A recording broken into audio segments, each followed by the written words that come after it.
Hello, everyone. This is Leilani Rector, and I'm your host for the Sacred Creativity Activation, where we're exploring ways to focus, motivate, and inspire your creative practice. And I am so excited because today I have one of the most heartfelt entrepreneurial women that I have met in a long time, who has pioneered and stepped out into something new, and she just continues to walk in grace in so many areas of her life. Her name is Jewel Pearson, and she is also known as Miss Gypsy Soul of the Tiny House Project. She is also one of the Tiny House Trailblazers, and she has been kind of a really exciting and interesting voice in the tiny house movement. And I just want to say welcome, Jewel. I'm so glad you could be with us here today. Thank you. Thank you very much. I'm happy to have been invited, so thank you. Oh, thank you so much. I can't wait to talk about your tiny house, but the first thing that I do want to go ahead and throw down for you is the question that I have been asking to just everyone who comes to speak in the summit is, what is your most impactful creative memory? Or it could be your first creative memory, or just whatever comes up as a time when you knew you were on a creative path. I think if I address it from the first creative memory, it would probably be when I was getting my first apartment. My daughter was young and my money was limited, and I put so much effort into shopping, like in secondhand shops and Goodwill and places like that, and then repurposing the furniture and making it new to me. And my apartment ended up, in my opinion, being one of the cutest.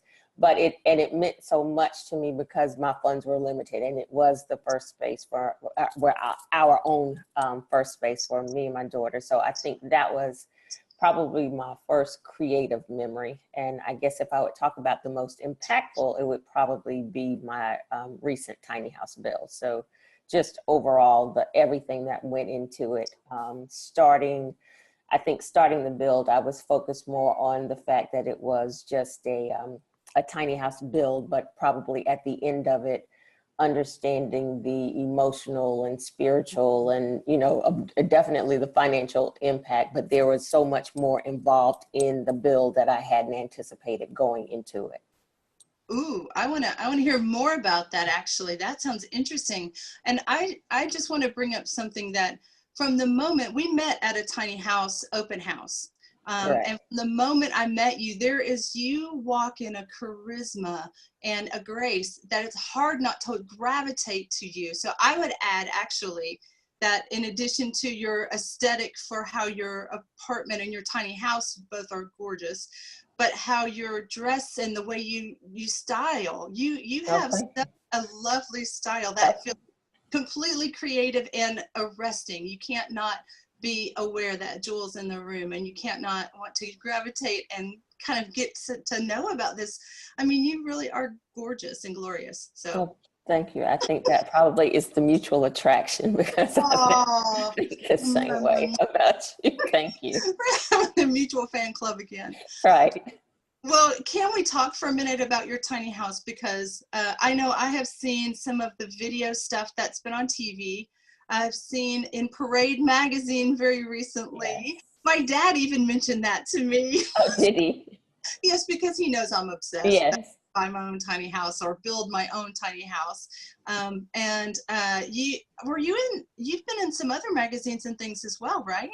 I have BuzzFeed. It's been quite a few publications, some smaller ones.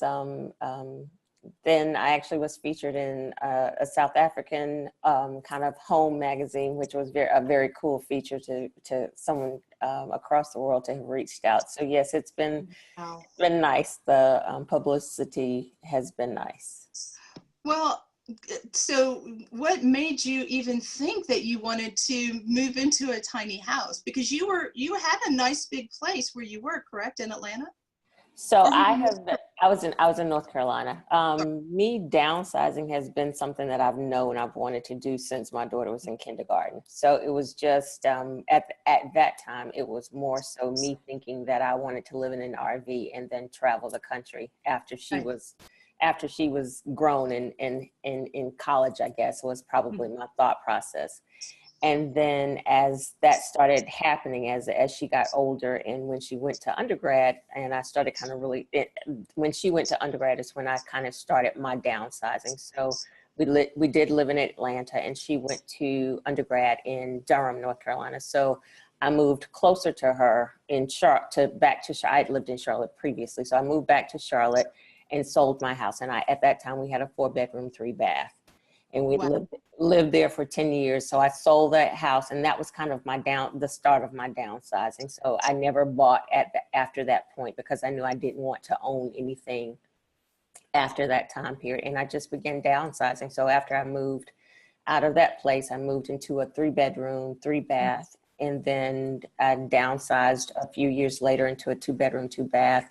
And I kind of hung around in that space, specifically while she was still in school, so that, summer breaks and she'd have a space to come back home. And then when she left to go to law school, she went to Harvard.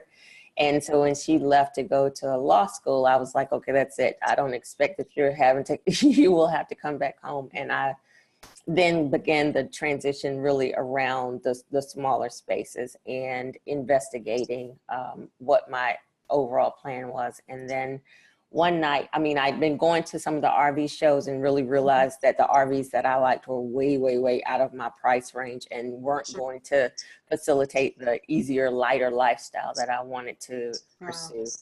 And so just kind of one night, Googling, stumbled on a tiny house, Macy Miller's tiny house, and her story, and decided at that point that was what I was going to do, and I was going to build a tiny house.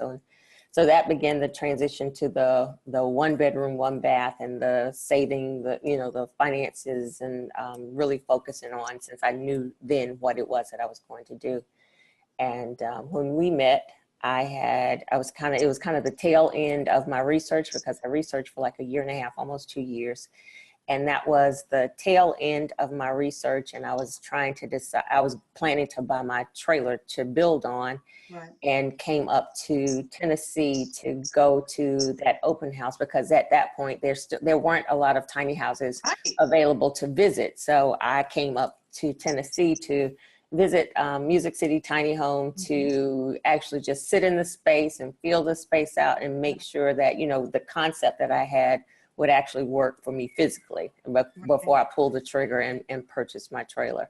Right. So it was, that tiny house was a 24-footer. And I, after spending the afternoon there, I was kind of the weirdo that kept hanging out in the house. And I was with you. I was right there with you. I decided then that I needed, their space was a little bit smaller. The bathroom was a little bit smaller than I had imagined and envisioned. And so that's when I decided, okay, I'm going with a 28-foot.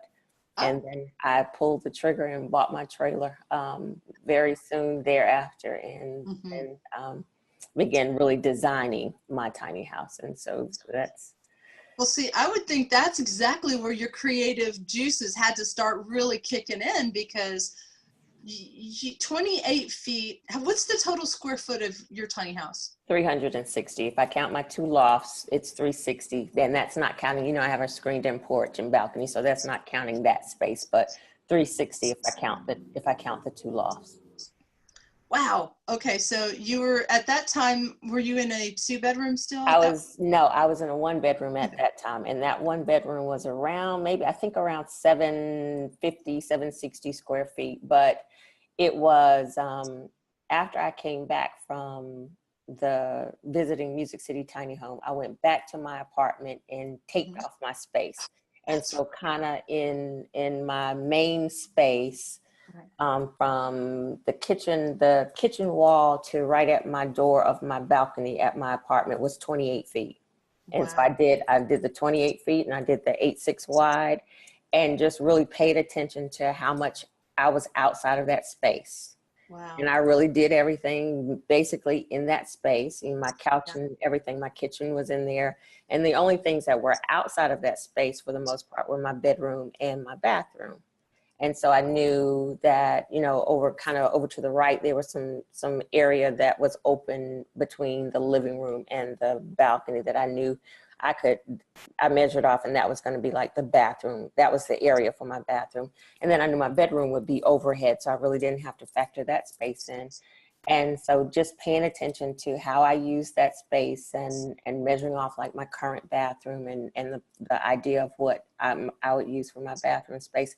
It was a lot of research that went into paying attention to how I used my space. And it was a lot of research, like after I'd sold my house and had lived in various apartments, I had a list on my cell phone of things that I had to have in an apartment, you know, how it had to be facing and my bathroom counter space, just stuff that I had figured out over the years that I needed in a space. And a lot of that translated into the plans for my tiny house build, you know, things that I knew about myself that I needed to have in my space. And so the research absolutely paid off. I've been in the tiny house.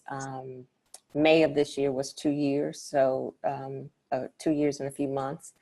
And everybody asks, what are the things that you do differently? And thankfully, I don't have anything that I would have done differently. I've tweaked a couple of things. Like there was a window that it was a stationary window, and I changed it to an opening window. And my kitchen sink, I purchased it. I mean, we were on a schedule since we were filming with HGTV. So I had ordered a sink that I knew at that time was too small. So I have since that time gotten a regular size kitchen sink. I'd ordered like a bar sink, but I knew that going in that, you know, this is too small, I'm gonna have to replace it.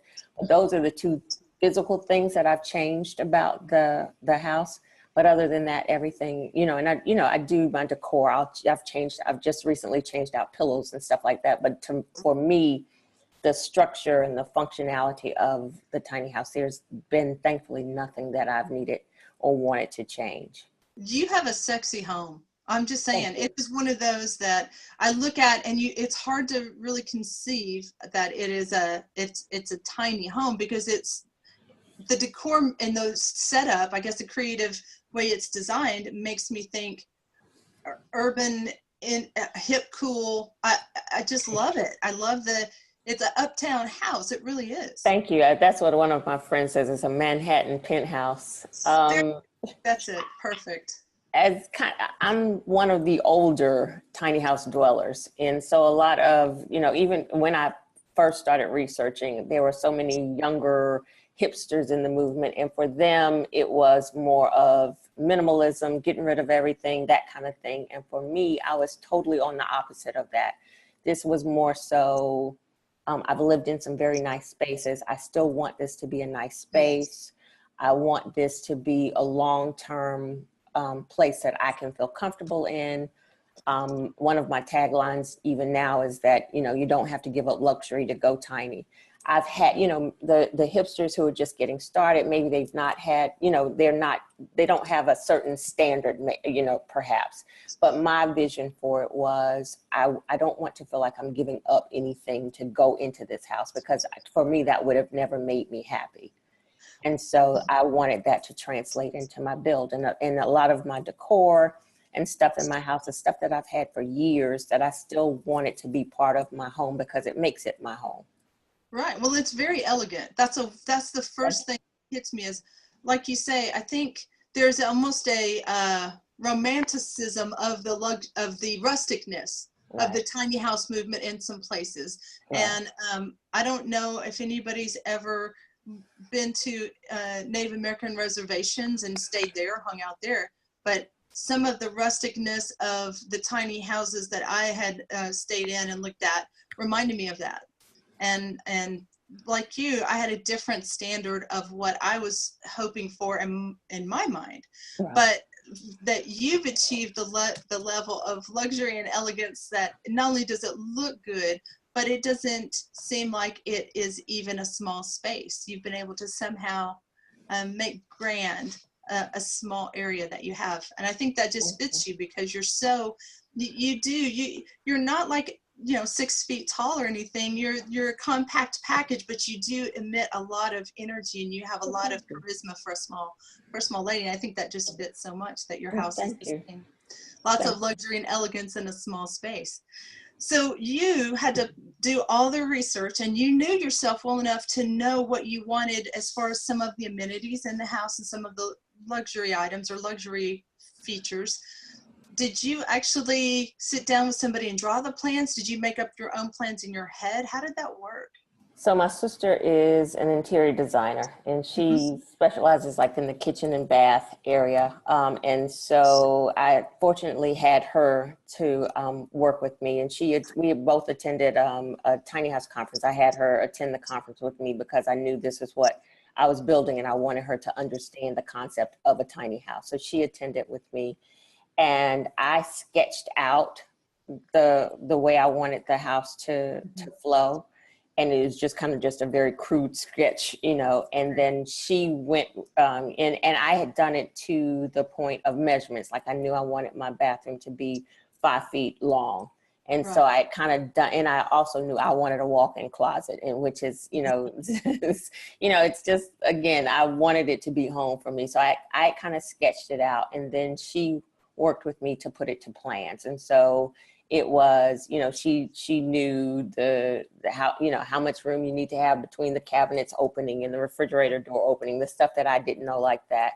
And then it was also, it was also key that I wanted it to, some of the tiny houses that I see, you can kind of see where they focus on the inside, and then the exterior just kind of looks like it was, not as well thought out as the interior. So for me, it was important that on the interior and exterior that it had some flow, it made some sense, and the symmetry was there.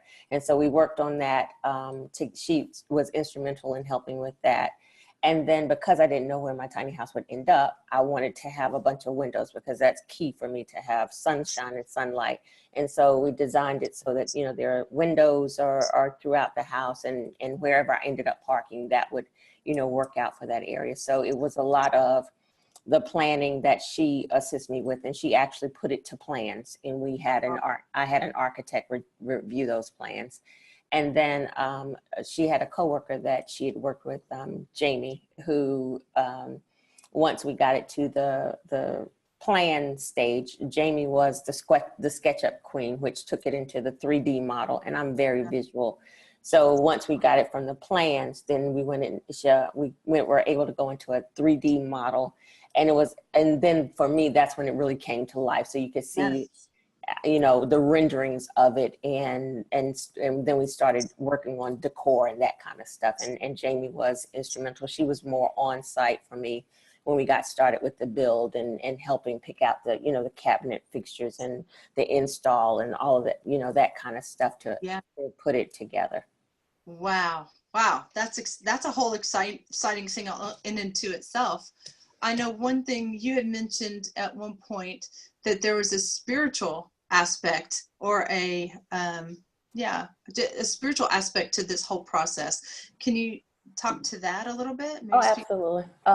It was one of the most stressful things that I've had to do ever. When I built, the movement was very different at the time when I built. There are a lot of luxury homes now, luxury tiny homes now, but in the beginning, the focus was if you spend this amount of money on your house, you're not, you're missing the point.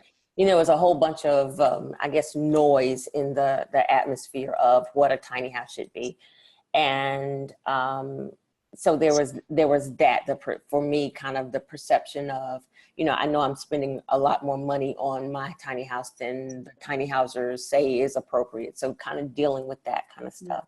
And then trailblazing in that area for sure. Then kind of people started changing around me, which was, for whatever reason, sometimes when you're doing something different and people, I can't explain it, but people started changing around me. And that was something that I had to just kind of deal with.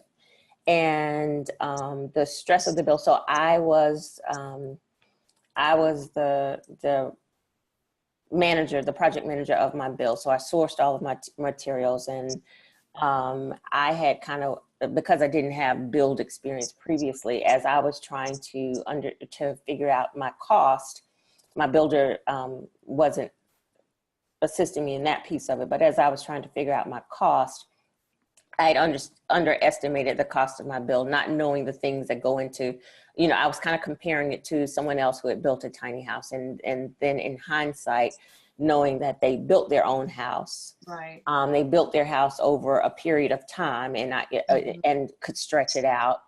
And just not understanding the cost of adding contractors in, and the cost of materials when you're doing a rush build and you in a compact time. And so that added a whole lot of expense to my bill that I wasn't aware that I needed to factor in. Also, then, like I said, I've got 16 or 17 windows in my house. I've forgotten, but they're very expensive. And then I guess the material that I wanted, the quality of material that I wanted, ended up being a lot, you know, the numbers started creeping in it. So that part of it was stressful because my budget was kind of almost twice what I anticipated it was going to be initially. So figuring that piece out. And then, and I got to a point where I didn't have I'd run out of money.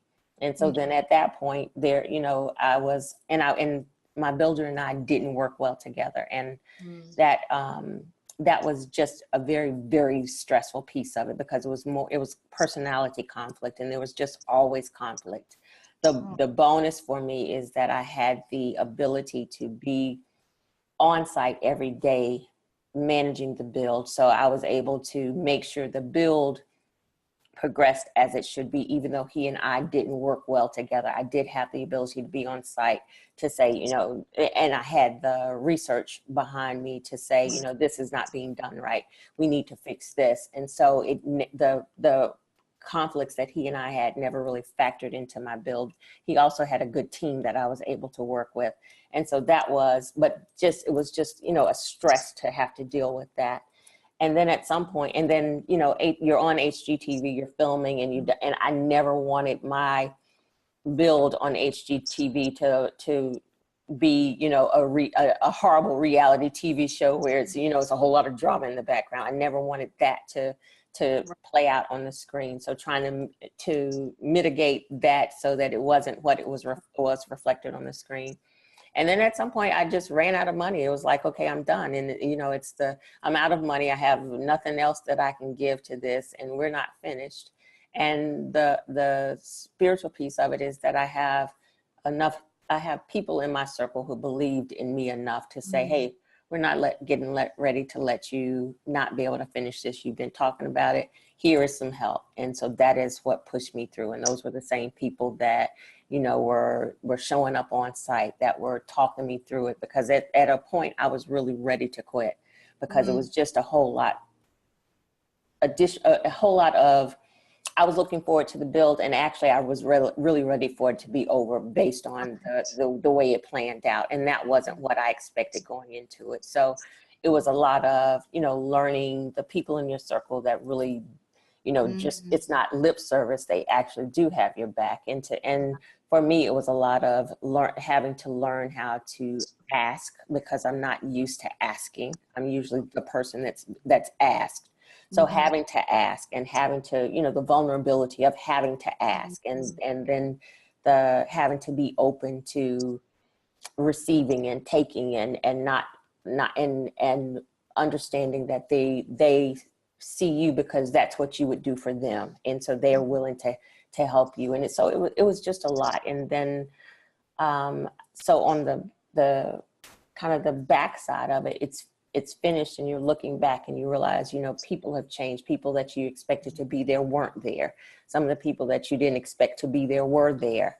And looking back at how you've changed as a person, because you've had to, you know, kind of be vulnerable, put yourself out there. And I'm at my worst, my last, you know, I don't have, you know, to the point of, I'm the auntie that's always there. I missed my oldest niece's graduation. I just couldn't be there from a financial standpoint. And that really hurt, you know, to not, and because I've not missed anything in the past. So you know, having to look back at the impact of where it was, you know, the build, we started in March, we ended in May. And so it was really a short time span, but it was so much stress in that time frame that I've likened it to, you know, I was a single mom, and I've said this was like being a single mom in the span of 3 months. You know, I raised her from birth to 18, you know, when you consider her being an adult, but the stress, what in that time period was almost like being a single parent. You know, my heart was racing at times where I couldn't even get the stress level down, where it would just race. And it was totally a lot. And on the backside of that, having to look at the strength that it requires, because women in building and dealing with contractors, and it's, you know, there's a totally different factor where there were so many times that I knew something, I knew the answer, I knew the way it should have been done. But in this industry, you know, they're questioning my knowledge and causing me to second guess what I know. And it, you know, it was just a whole lot. But then when you look back on it, it's like, I knew exactly what I know, and I was exactly right. And if a do-over, if I could share with someone else, would be own it, stand in it, and know what you know, and don't let anyone else make you second guess yourself and second guess, you know, your plans and what you're doing and what you've thought out, because you're allowing them to make you question yourself. Yeah, you truly are a forerunner in a lot of ways. And I know the difference in you from when we first met until we had dinner not long ago. Right. And to me, it did seem like, first of all, you had a new authority about you, but it was almost like that came out of a broken place. You know how whenever you kind of conquer something and it conquers you back a little? Absolutely. And that's what hit me, was there was a vulnerability about you, but it was absolutely, it was a grace you carried. And I know it can't have been easy. That time crunch, I still am stunned. I know for me, whenever I was looking at what I wanted to do, I was factoring like 12 to 18 months, 15 months was what we were shooting for when I was first looking at that. And you did it in 3. Well, so the actual physical build, started beginning, kind of middle March, and we had to be finished by end of May. We had to be finished. Well, one, I needed to be out of my apartment, and then 2, the HGTV filming, and that added the filming. Working with that crew was a wonderful experience, but that did add a little bit to the stress, because kind of before I had the bright idea to be on HGTV, part of my intent had been, you know, I know that I don't have all of the financial parts of it, so I'll get it to this certain point and then finish it ongoing, live in it and finish it ongoing. But then being on HGTV, it needed to be finished. And then kind of in hindsight, like the people that I know that live in it and try to continue to finish it, that's a stress within itself, you know. That'd have to be. Yeah, and then in a small space, like the times that I've like when I had the kitchen, the sink redone and they've done the window, just that small space, and trying to do, and I had a problem with my convection oven and had to have the guy come in and work on it. And just trying to live in that small space and have something fixed is just a nightmare, in, you know, the mess that it makes, and you're living in that space. So I know that trying to live in it while it was still being built and people in and out would have never worked either. But, you know, that was what I had envisioned doing. So you're absolutely right. The strength came from a broken place. And it's almost like what I'd say to, you know, even the ladies that I physically did some of my build, but I didn't build the house like I know some of the other ladies who did build their house. But when you're having a bad day and, you know, something is going on, to be able to look around, you know, in your space and say, you know, I did this, is something, it's a totally different feeling from everything else. And it does give you a bit of, you know, I guess badassery, you know, to say, you know, I did this. And then even with where I've just recently relocated my tiny house. And so I physically trenched the lines that for the plumbing and all that kind of stuff. And it's like, I know my house inside and out, you know, and I always have contractors who will come out and say, well, you can't do so and so and so. And it's like, dude, I've been there, done that. I know it can be done. And so if you're saying it can't, I'll just have to do it myself. And it's like, I'm so vested in this house to a point of, I've never been vested in anything like this, but it's you're in a committed relationship. Absolutely. Probably one of the longest lasting ones so far. But it's just, you know, it's like, you know, it can be done, or like when the plumber came out, because I'm a girly girl. I really didn't want to trench those lines, but when the plumber comes out and he says, you know, that I can do that, it's going to be $1,800, and I'm thinking, dude, I can go rent a trencher for a couple of $100 and run the line and drop in this PVC, and you're saying $1,800? No. And so then I'm forced to go and do it, because I'm not getting ready to give you I don't have $1,800 to give you. Yeah, I can go spend $200-300 and physically get out here and do it myself. Then that's what I'm going to have to do. And that's what I did. And it's like, when I got started, I was like, okay. And I was talking out loud. I was like, Jewel, the goal here is to leave with all of your fingers and toes that you started with. Oh my gosh. And so I trenched the line. Done a trencher before? Absolutely had not. You're my new hero. Are you kidding me? You took on the ultimate power tool. Seriously. I was just like, and so initially I was going to put the house in one spot in the yard, and I had a guy friend, so I rented the trencher, and he trenched the lines for that one. And so then we realized I needed to move the house to another spot on the property. And he had done me a favor. And it's just like, okay, I can't go back and say, okay, I messed that up and I need you to retrench these lines. So I had watched him trench it, but I'm like, and I can't go back and say, I need you to do this. Yeah. So I went and got the trencher, and was like, okay, I saw what he did, and I've got to do it. And like I said out loud, okay, Jewel, go keep all your fingers and keep all your toes. And it's a good day. And show me what you got. I left with all my fingers and toes, and I was like, yes. Oh my gosh. How long did that take you though? Was it more than a couple hours? It probably took me about 4. I had the rental for 4 hours, so I got it done and got the thing back before my rental was up. So it was in the span of 4 hours, and the lines worked, and so it's like, yes, success. You're amazing. I did it.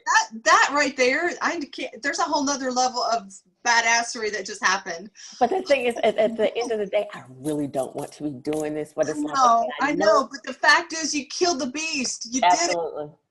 Absolutely. Oh my gosh. So now, am I wrong in thinking the whole time you were in this project, you were working a full-time job as well? I was.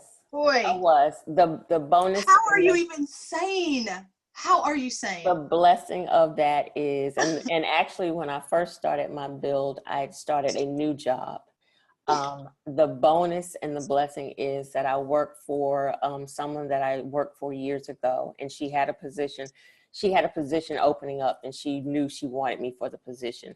And the funny thing about it is, she had also seen the ad for HGTV and knew that I was building a tiny house. So she was like, you've got to apply for this. And I had already planned to. So she was like, you've got to apply for this. So then when I applied for it and it hit, and it was taking up some time, like I said, and so then she hired me right around that time. Right. And so I work remotely, and she was like, you know, I know you'll do what you need to do it. And so I had the bonus of being on site. You know, I would have my work laptop and I would be working, but I would be on site. I could answer questions, you know, because a lot of times you find out that contractors will make decisions for you if you're not there. And so I was able to nip all of that in the bud, and they could, you know, refer to me when there was a question or something, and I could check stuff out, but I was on site, and it was just a blessing that my manager is just that person that is like, you know, I know you, I've known you for years, you've worked with me for years, I know you're going to get what you need to do done, and so do it. And so I had that blessing of and a new team, and it was very uncomfortable at some points, because she knew me, she hired me, but I was working with this team, and this team didn't know me, so it was kind of awkward for me to not be here's a new person, and she's not as available as I would expect a new person to be.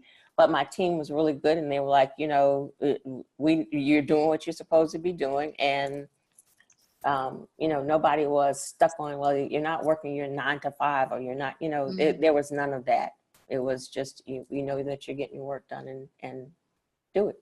Isn't that when you know you're kind of in that sacred zone, is whenever you kind of, all the things work out whether you knew they were going to or not? Absolutely. Especially when you actually maybe doubted they might work out at all. Absolutely. Oh, And gosh. that's what I say. There's always the divine, just like when I think it's not going to happen. Just like when, you know, it's like, I'm done with this.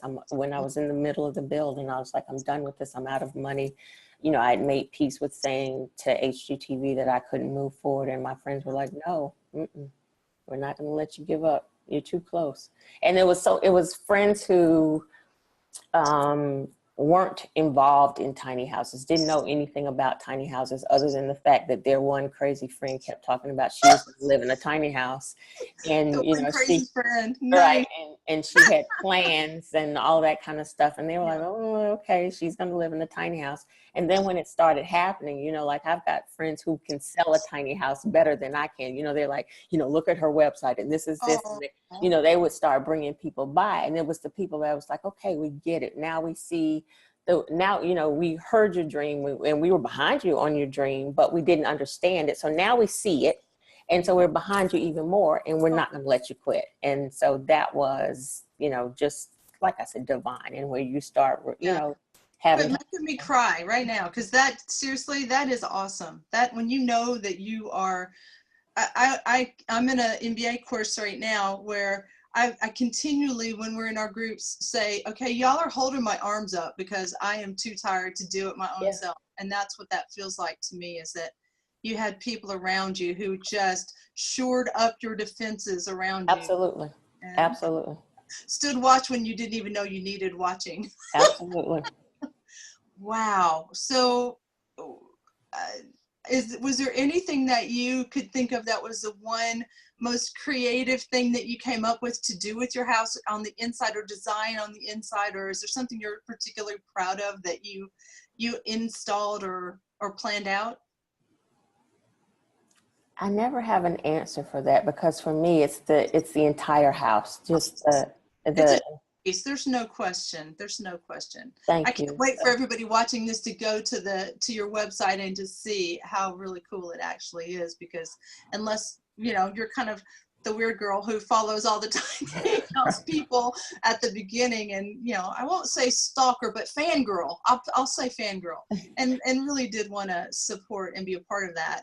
And I still do. I still think that's not going to necessarily be something that I let go of. I don't think so either. I believe in it a lot.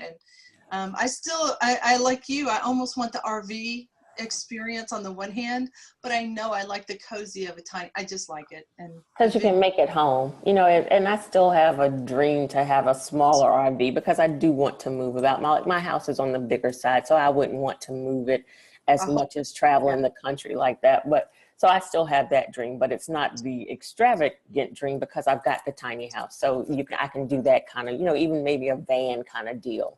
Yeah. Well, have you seen some of that lately? They are really done some fancy, I don't know, with customizing, I guess they call it, on vehicles. Yep. Where I've seen the insides of some of those, and I'm like, dang, okay, y'all, go ahead. Yeah, okay, that's awesome. What else about your spiritual process? I mean, do you feel now like you've really birthed this house? You're bonded almost to your house? Absolutely. You know, 2 years in, thankfully, I still don't have plans to leave it at this point. You know, a lot of people have mentioned Airbnb, and I know I could probably make a nice chunk of change off of Airbnb, but I still couldn't let anybody stay in my space, because it's still my space. Right. But I do feel, you know, and I always say it is, you know, it's not necessarily my forever dream. At some point, if I decide I want to leave it, then I still will leave it. I think you get to dream a new dream when the spirit hits you. But you know, that it's my house. I love it, thankfully. And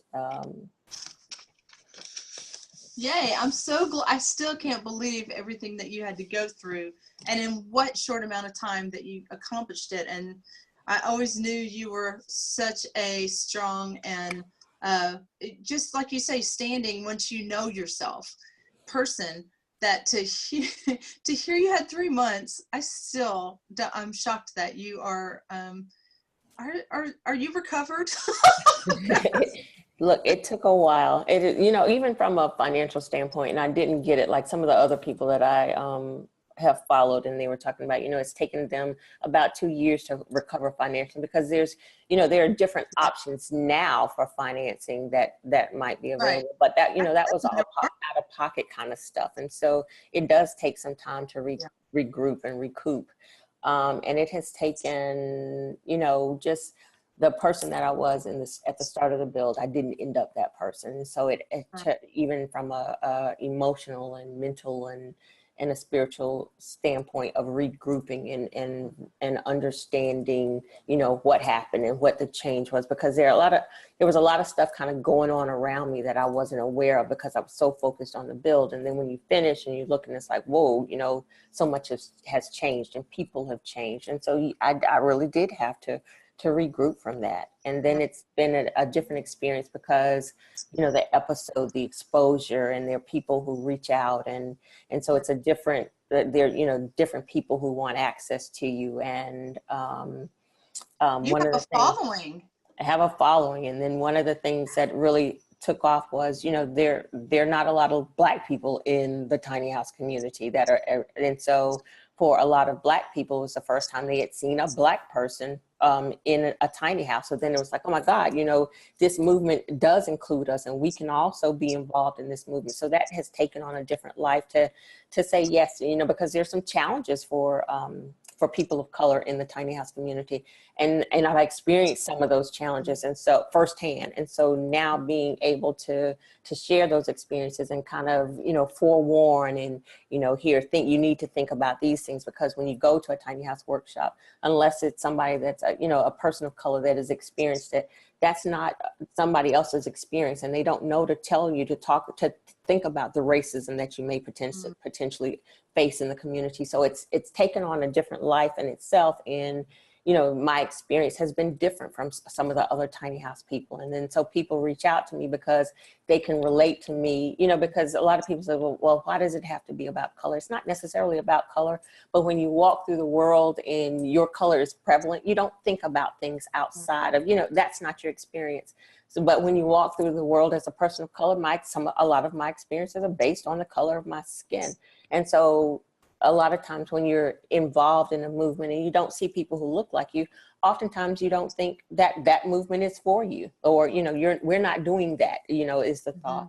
And so that has opened up another realm of involvement and people wanting to talk. And I want to be accessible to them and to answer those questions. But now 2 years into it, and I'm more of an introvert, extroverted introvert, because I prefer to be alone. And but you know, it's like and so it's been 2 years, and there's so many people who want to email and come visit and this, and it's like, I'm tired. I just want to draw back in and go You back need to to living. recharge your batteries a bit. Absolutely. And that is now where I am, you know, kind of downgrading some of my involvement and my openness and my access, because it becomes a lot, you know. And No, you did a whole thing where you were doing workshops, and you're selling your plans, is that correct? And things like yes, that. yes, I sell my plans. Wow. I offer professional build services for people who Wow. actually want to. I've partnered with a tiny house builder to offer professional build services. And I was also doing workshops because, you know, the workshop that I attended, because most cities still really aren't okay with tiny houses. There are Right. certain areas that you have to live in. And so, you know, it's the rural areas. And so RV parks. And as a person of color, you know, the first place I took my tiny house was to an RV park. And my experience there was an experience with racism. That wasn't ever on my radar in my build. You know, it's just like, I'm living in my house, I'm going to take it Right. here. And then the day, you know, when that started happening, the very first day that it happened, and then it started happening ongoing, it's like, damn, I didn't even think of that, Mhm. you know, and there's not one person in the community that I could have looked at, or, you know, it wasn't anything that would have been discussed in the workshop, because that would not have been anybody else's experience that I knew in the movement at that time. And so that has been something that I share, you know, in the workshops.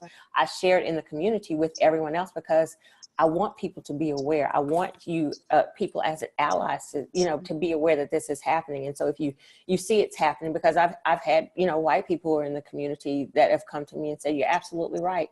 A lot of the RV parks are breeding grounds for racism.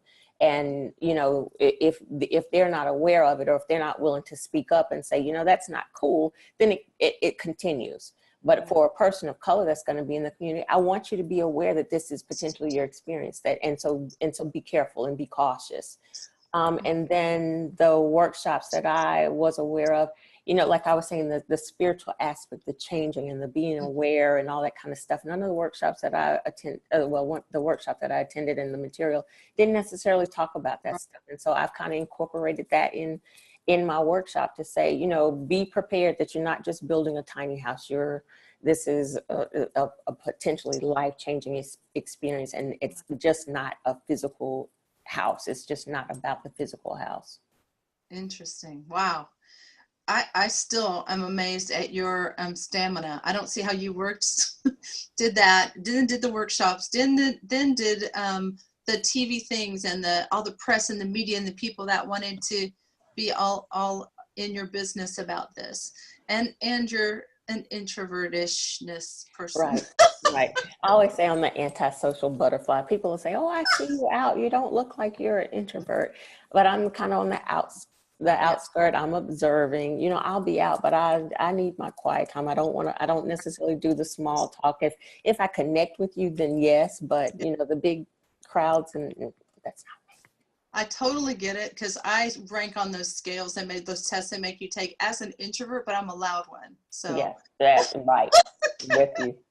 well, I know I've taken a lot of your time, and you've probably got work and things to do, and I'm just so grateful that you had the time and made the space to talk to us about your experience. And I just want to say thank you for Absolutely. telling those of us who don't know what you've walked in and don't live that experience. That's not my experience. I'm sorry that was your experience, that you had some issues. I know I couldn't bring a house that I could live in into Nashville proper.